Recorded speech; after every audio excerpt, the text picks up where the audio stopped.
You can learn how to be a better negotiator. It's a skill. You're going to trade as few of your wants, the things that aren't that important to you, for as many of your needs as possible.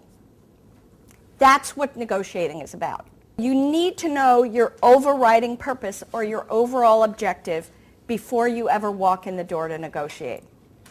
That overriding purpose will very much determine what tactics you use, how you go about negotiating, how firm you are in terms of your stands.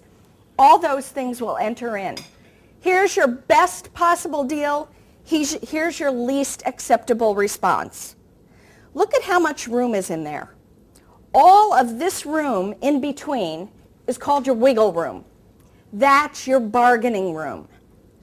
So before you ever walk out the door to go and negotiate something, make sure you have those 5 things written down. I literally do this even though I've negotiated so many deals, because every deal is different. So that when I'm in the thick of the bargaining, I can pull from that list of wants and trade for something I really need. Yes? To what extent can you compile a list of items to trade that you don't care about at all? Okay, to what extent can you compile a list of bargaining chips that you don't really care about at all? My feeling is the more you've got on the list, there might be something on that list that is of no value to you, but maybe of high value to your opponent. So I say get creative. What are you thinking of? I'm thinking of really antagonizing your counterpart by threatening them. Some people use it very effectively. And they think that if they intimidate the other party, they'll get more of what they want. But you run the risk with that one, too, of totally turning off your opponent. And they might not ever want to do business with you. That's when I may do a fake walk.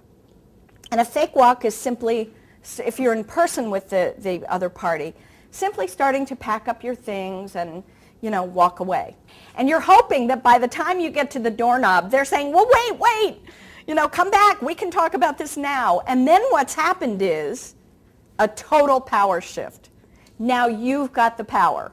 In fact, let me tell you a real secret. The person who has the most power in any negotiation, doesn't matter whether it's a house, a car, a job, the person who has the most power is the one who can walk away. I try never to use that phrase in negotiating, giving away things, because you never want to give away anything. You always want to trade. Very often, if we're not confident about our own negotiating skills, we walk into a negotiation already feeling like the underdog. Whereas if you just felt stronger about your negotiating skills, you'd be up a little bit.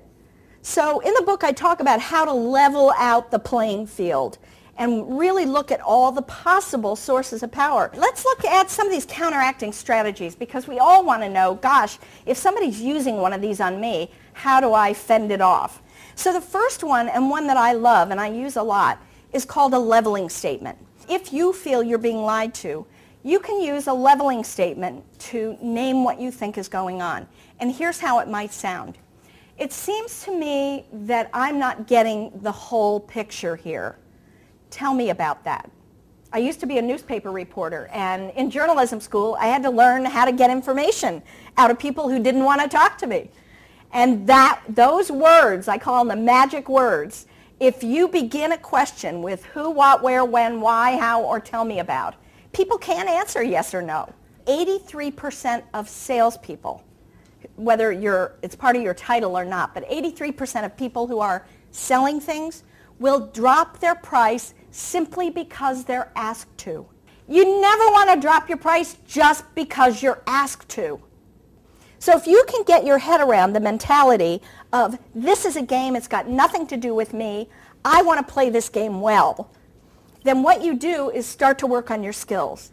And when you work on your skills, your confidence begins to build. Yeah.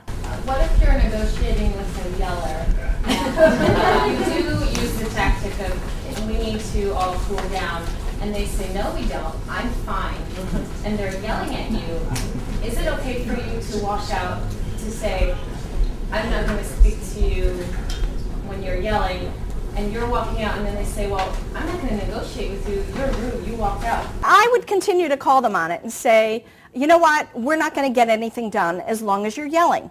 So when you stop yelling, we can continue. What can you do if you negotiate something based on certain information that you got, and then you find out a little later that things were misrepresented, it wasn't exactly what you thought it was going to be? How can you... Okay, did everybody hear the question? What can you do if you've negotiated something, then you get information later on and find out that things were misrepresented? What can you do?